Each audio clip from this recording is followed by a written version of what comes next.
The very first thing that you want to do when you log into Inventory Tracker for the first time is go to Settings, and then you want to enter in your MWS credentials as described in the training manual below. So go ahead and stop now and go down and take the steps necessary to get your MWS credentials, place them here, and click Submit.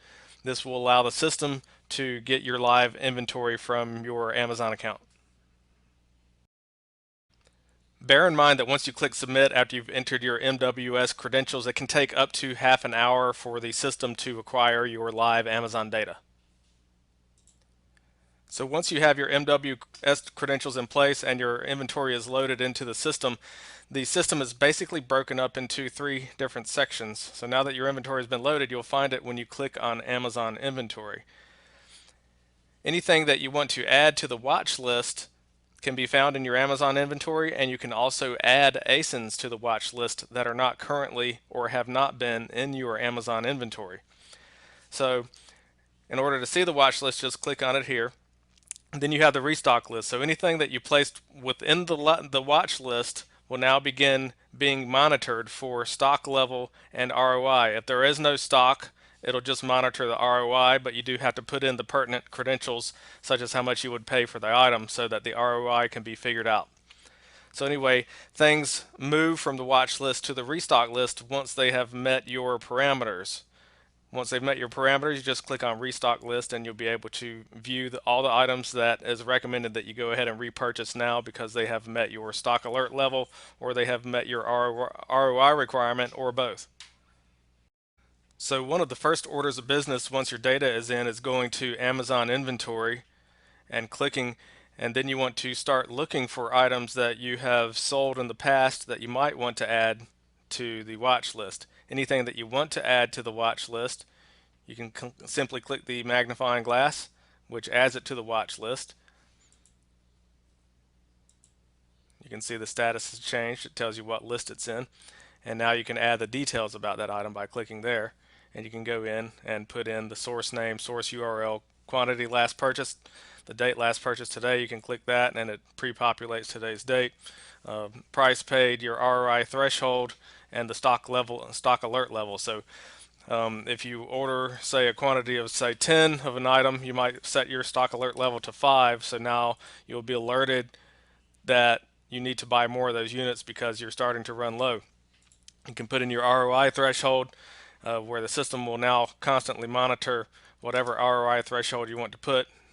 You just place the information there, click submit data. You can put in notes. If there's multiple source URLs, you can put in the other URLs here where you can put together a pack of. For example, you can make notes to yourself of a certain part number for the item that you look in the manufacturer catalog to reorder the item. So there's many different ways that you can use this. All the information that you put here follows with the item that you're watching pretty much forever until such a point as you get to the item.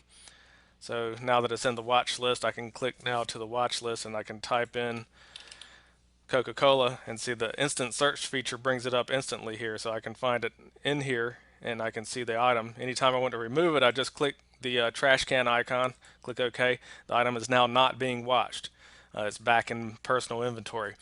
So with items that you want to add that are not in your personal Amazon inventory, say for example you wanted to begin watching an item, you click the Add ASIN button right here. And then you add in the ASIN here, click OK. And now the ASIN was added. And remember, you've got an instant search function, so you only need to enter in part of the title of the item, and it's going to bring up the one that you just added. And you can see here it's tagged as non-inventory because it doesn't exist in your inventory currently. It's just an ASIN that you're wanting to watch. So now you can click here and enter in all the details for that ASIN to watch it. In order for the system to watch an ASIN, it's going to need basic information such as the price that you paid and your ROI threshold. Without that information, the system can't calculate these things and cannot give you any kind of result. So to make sure that you put in the data for all the ASINs that you're entering that you want to watch. So now that ASINs are being watched, what happens is whenever they meet your parameters, they will eventually flow down to the restock list. So you'll just go to data, then to restock list, and then any item that needs to be restocked currently will float to the restock list. So it means that your stock levels have fallen down and below your stock level alert, and also the item is meeting your ROI requirement so that it can make it to the restock list. So you just go through here and you can sort things by source by clicking here. Very easy to do that.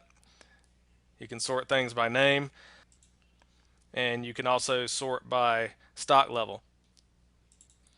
So now you've effectively taken all the major work out of continually monitoring all of the ASINs that are in your watch list to find out which ones qualify to make it to your restock list. Now you effectively have a system in place that is going to constantly monitor your stock levels and ROIs to make sure that you don't run out of stock of items. When you run out of stock of items, you're losing money, and it's going to constantly monitor your ROIs to make sure that it's still good to buy, and it's going to put those things into your restock list. So the only thing that you need to focus on is adding ASINs to your watch list, and then coming in and looking at your restock list to see which of those ASINs need to be restocked at any given moment in time. So in review, your focus is to continually add items here to the watch list so that they can eventually trickle down to the restock list. So your only area of focus, of course, would be to come into the restock list once a day or twice a day, however often you want to, and see what needs to be repurchased. And that's basically it. So you have the watch list and the restock list. The Amazon inventory is just your inventory that currently exists at Amazon, and items that you have sold at Amazon in the past, so you can add those to the watch list if you desire. That's it for this quick start tutorial. I hope that you enjoy using Amazing Inventory Tracker. Thank you.